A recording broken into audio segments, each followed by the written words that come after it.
প্রতিদিনের মতো আজকেও বের হলাম, তবে আজকে উদ্দেশ্য একটু ঘোরাফেরা এবং মনটাকে চাঙ্গা করা। আজকে আমরা যাব একটু নদী কোল ঘেঁষা কোনো একটি জায়গায়, তবে এই জন্য বেছে নিলাম এই বদনিখালি ব্লক।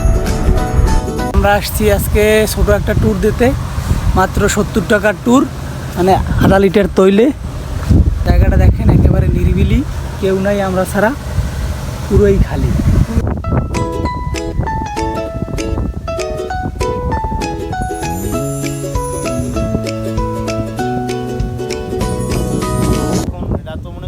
ঈদের টাইমে মানুষজন বেশি থাকে, লোকজন ভালো থাকে। এখন মোটামুটি তেমন নিরিবিলি আর কি পরিবেশ, নিরিবিলি পরিবেশ। পর্যটক কম এবং আবহাওয়া খারাপ, বৃষ্টি বাদল, বর্ষার দিন ভালো লাগে না, মানুষজন কম। ঈদের টাইমে একটু বেশি মানুষজন থাকে। তারপরও যাই হোক, গরিবের আর কি, এরা হইলে কি কক্সবাজার।